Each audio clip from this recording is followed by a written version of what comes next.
श्री गुरुभ्यो नमः श्री गुरु सीतारामचंद्राय नमः। तेने वरुण पाशते किती तुझ बांधावया मारुती, यमाती तेथे कोण शक्ती तुझा निश्चिती दंडावया। रामचंद्र प्रभू सांगत होते वरुणाचा पाश तुला बाधा करू शकला नाही आणि या वरुणाचा पाश बाधा करू शकला नाही म्हणून यम तुला बाधा करायला आले होते, म्हणतात तुला बांधून न्यायला आले होते म्हणून यम आले, परंतु यमाला काय होतं? अभिमान होता, अभिमान झाला, परंतु त्याचा सुद्धा अभिमान टिकला नाही, यमाचा सुद्धा पाश तुला बाधा करू शकला नाही, रामचंद्र प्रभू सांगत होते।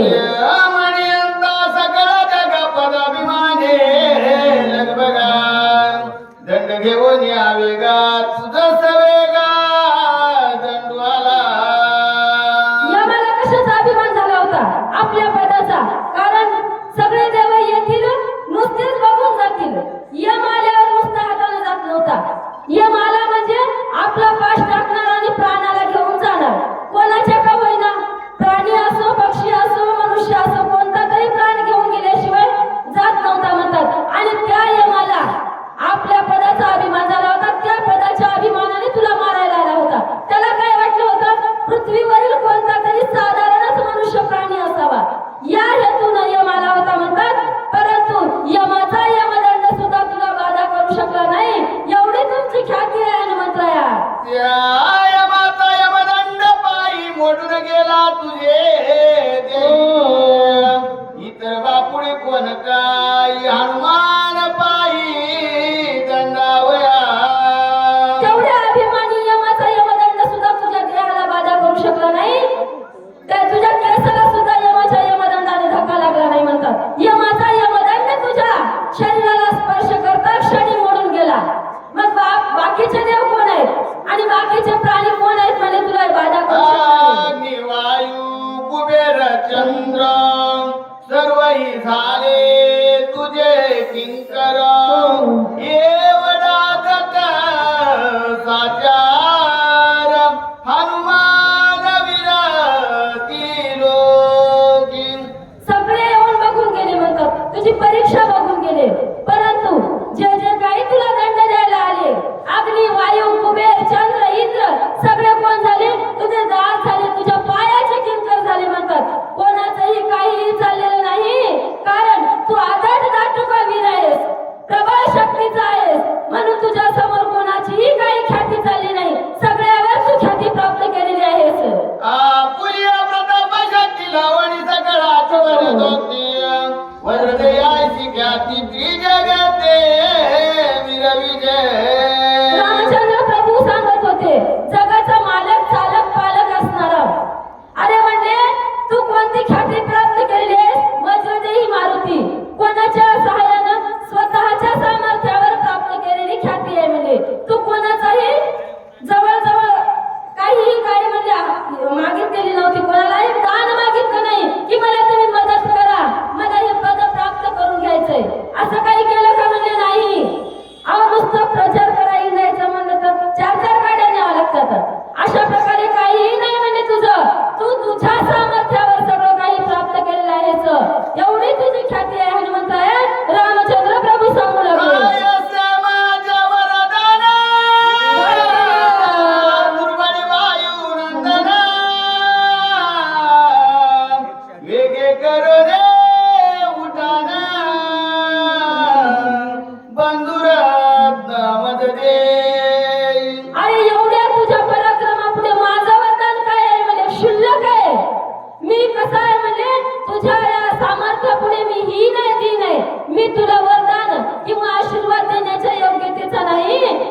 मोठं रूप धारण मारुतीरायाने केलं होतं.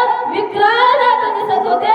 भयानक असा हनुमंतराय दिसत होता. दोन्ही दिसती नेत्रांगोळा जैसे धगधगीत इंगळा काठीला भूमीची लांगुळा लोक सकळ भयभीत. काय केलेलं आहे म्हणतात. आपली शेपटी ताट केली आहे आणि आपली शेपटी जमिनीवर आपली मारुतीरायाला आवेशाला आणि गोलांगुळ औषधी आणायला जायला तयार झालेला आहे. मुवळीला पुच्याचा गोडा गोडी सुळेचा कडा रामस्मरोनी वेगाडा केला गाडा बुका. मारुतीरायाने क्षणामध्ये रूप धारण केल्याच्या नंतर रुद्र सुवेळाच्या कड्यावर जाऊन उभे राहिले म्हणतात आणि सुवेळाच्या कड्यावर उभे राहिल्याच्या नंतर मारुतीरायानं जोरात असं रामचंद्र प्रभूच्या नावाचा बुबुकार केला. एक वेळ आपण करू प्रभू रामचंद्र भगवान की जय. अशा प्रकारे हनुमंतरायानं रामचंद्र प्रभूच्या नावाचा बुबुकार केला आणि आता उड्डाण करायला मारुतीराय तयार झालेले आहे. आई कोणी त्याचा बुकारा तटके कैलासी शंकरा ब्रह्मांडाड वडिले त्वरा घोरांधरा मांडिले. मारुतीरायाने एकदाच बुबुकार केला परंतु काय झालेलं आहे सगळं ब्रह्मांड हडबडायला लागलेलं आहे. कैलासामध्ये शंकर प्रभू सुद्धा दचकत होते म्हणतात. हा काय प्रलय काळ आता नवीनच आलेला आहे. सगळ्या देवांना सुद्धा भीती वाटायला लागली आहे. एवढा आदाट मारुतीरायाचा बुबुकाराने ही सगळी अवस्था झाली. प्रलय काय सा दृष्टी प्राणी बाची दृष्टी इंद्राधिक पडिले संकटी प्राणकंती दाटले. आता इंद्रदेवाच्या सुद्धा मनामध्ये काय वाटत होतं. हा कोणता काळी प्रलय रुद्र आलेला आहे. प्रलय काळ आपल्यावर ओढवलेला आहे. अहो रावणानं तर अगोदरच बंड माजवलेला आहे आणि आता हा कोण येणार आहे आपल्यावर चाल करून. अशा प्रकारे इंद्रदेवांना संकट आल्याची चाहूल लागत होती. खडकतले सागरी वृक्ष भ्रमती गगनांतरे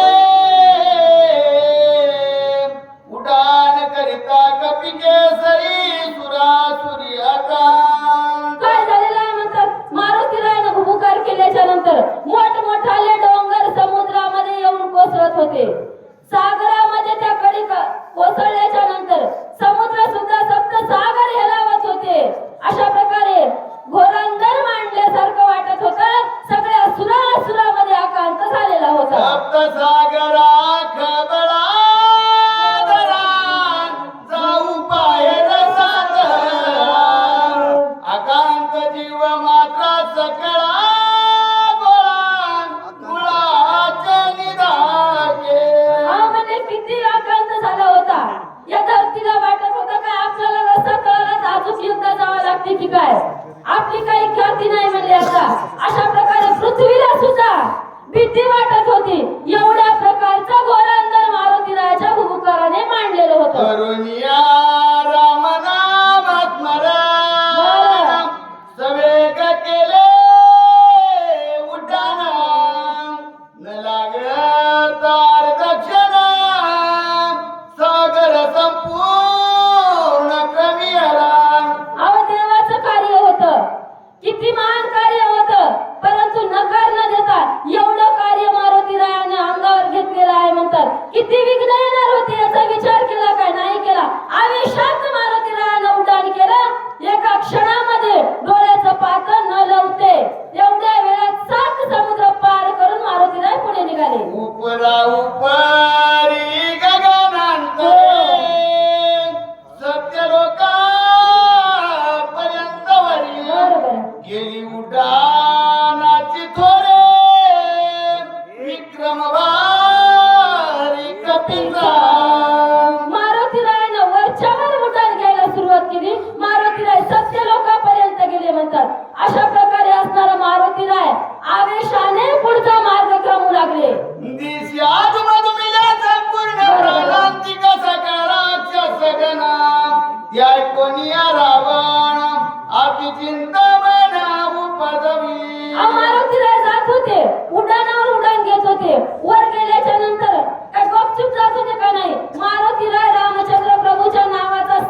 चिंतित आहे.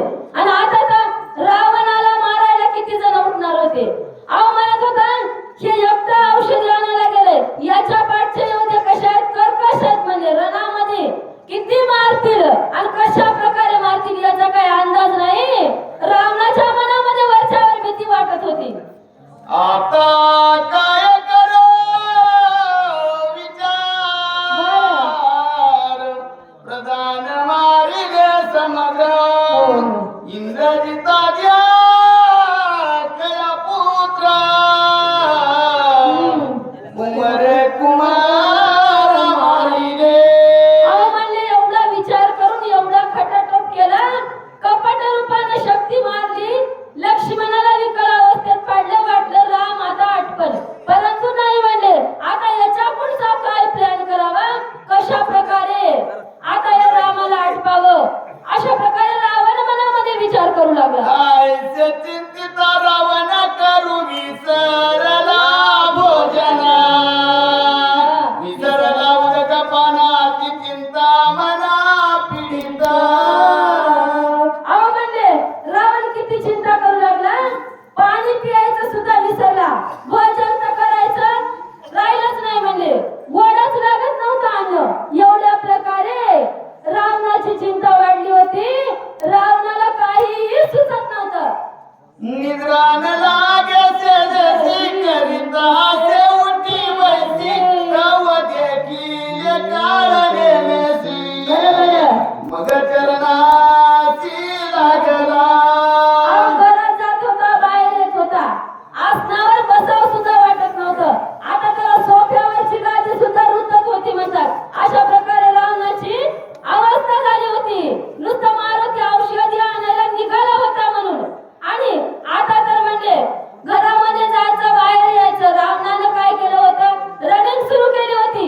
इतक्यामध्ये दारामध्ये पाहुणा आलेला काळनेमी रावणाच्या दृष्टीला पडलेला आहे. चारी मुखे सरती लाळा, बरोबर. दाडा विकट विकराळा, जगधगीत नेत्र गोळा, जैसा इंगळ खदिराचे. अहो म्हणले कसा होता सोहळा, 4 मुखाचा होता, 8 दाढा होत्या. म्हणजे समसम असणाऱ्या जीवा होत्या, लळलळ करणाऱ्या.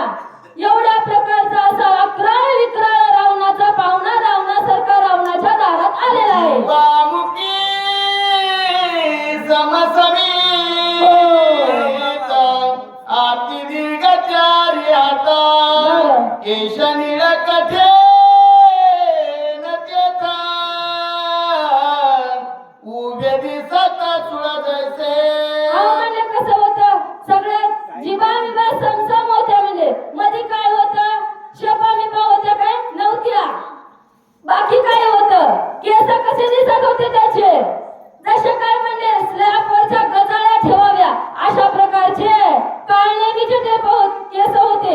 आणि एवढ्या रुद्र प्रकारे वेगळं वेगळं विचित्र असणारं रूप घेऊन काळनेमी त्यांच्या दारामध्ये आलेला होता. आतीची कट दाडाच्या रे, मुख समान पर्वत दरे, खापरायचा काळा शरीरे, मुखे चारी समसमीत.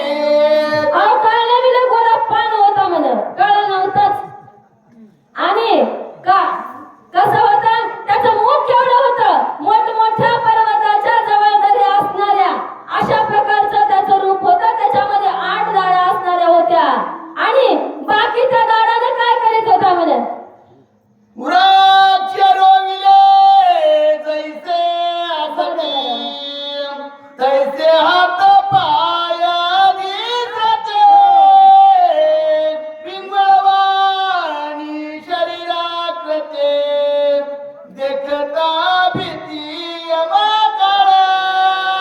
अहो म्हणले हातपाय काळनेमीचे कसे होते, जसे वडाच्या झाडाचे जीर्ण असणाऱ्या मुळ्यासारखे होते म्हणतात, फोडासारखे. आणि त्याच्या काय म्हणले? वृक्ष रोविले असती,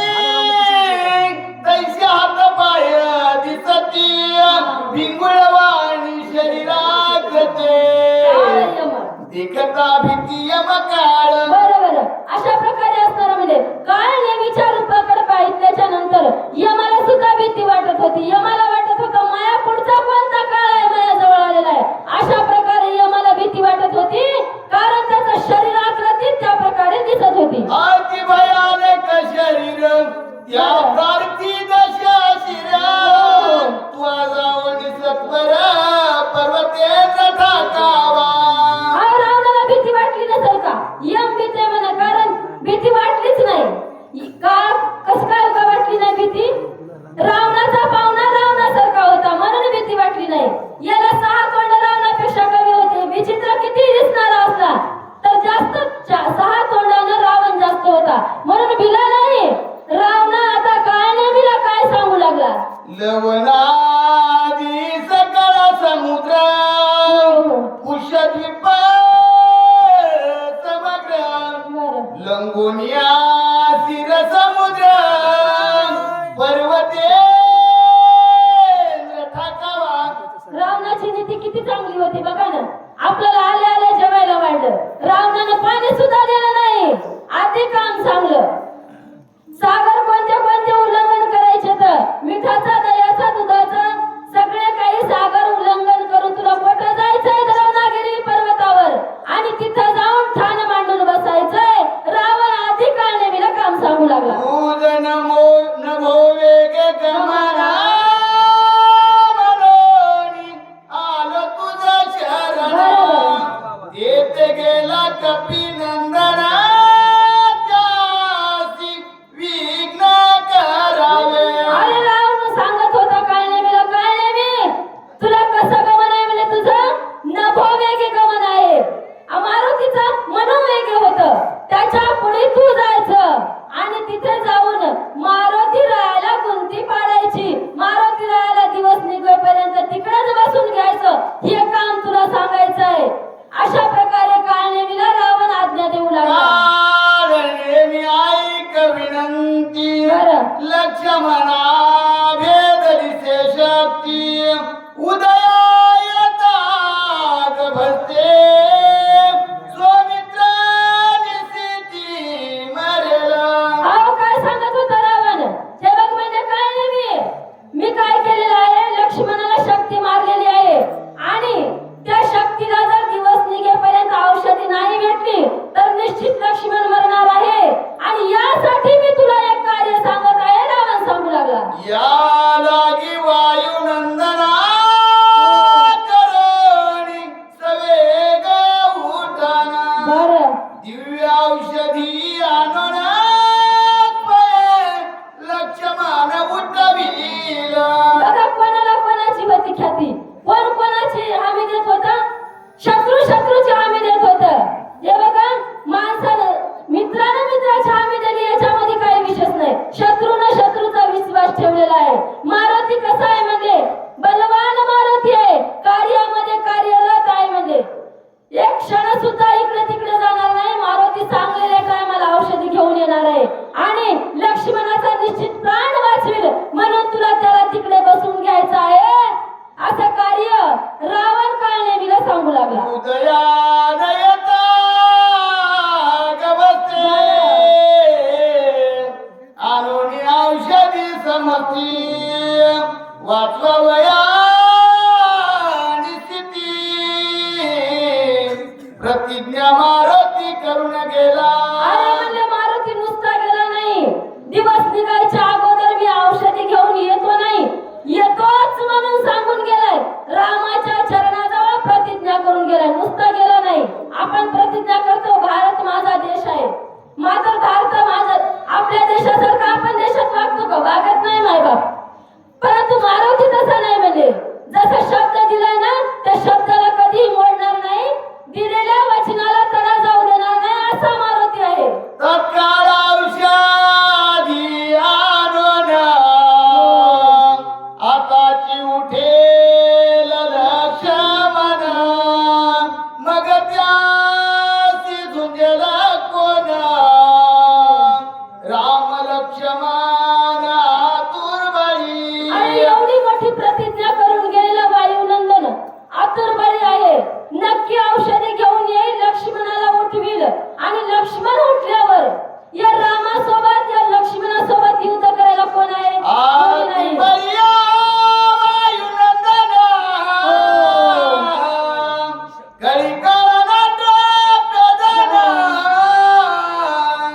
बलिष्ठ सकळ वानर ग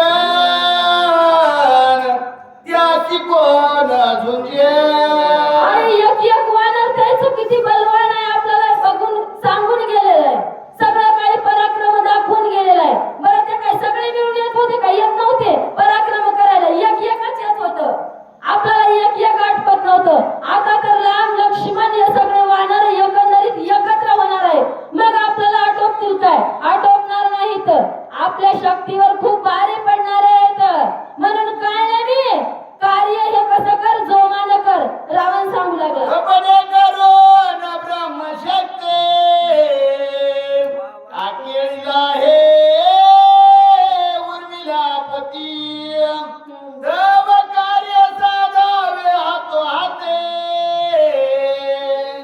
उदयाग भक्ती नयता अरे म्हणजे मी कसा उर्मिला पती मारलेला आहे, कपटानं मारलेला आहे.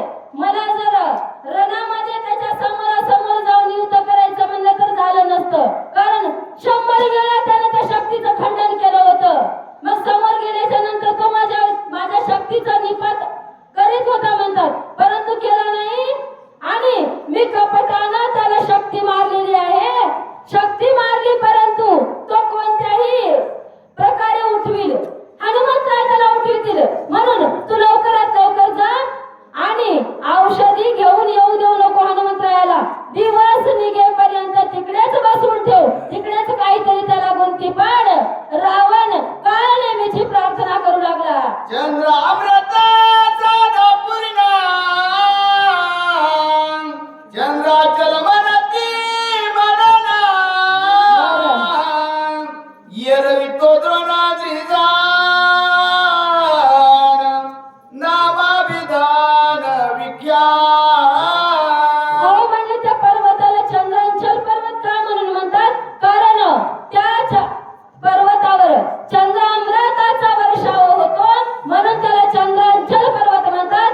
आणि तो द्रोणाच्या आकाराचा आहे, म्हणून त्याचं नाव द्रोणागिरी हे विख्यात आहे असं सांगत होते. रूपाले चंद्रामृत अमृत संजीवनी त्यासी म्हणत औषधी आयुष्य अनंत पर्वती समस्त वर्तती हो काय झालेलं आहे, कोजागिरी पौर्णिमेच्या दिवशी चंद्रामृत त्या ठिकाणी पडते म्हणतात. आणि त्याच्यामुळे तिथल्या औषधीला अमृत संजीवनी नाव असं प्राप्त झालेलं आहे, कारण या औषधी मेलेल्याला उठवितात. एवढी ताकद या औषधीमध्ये आहे, म्हणून अमृत संजीवनी नाव हे विख्यात त्या औषधीला आहे. पुंडलिकावृत विठ्ठल श्री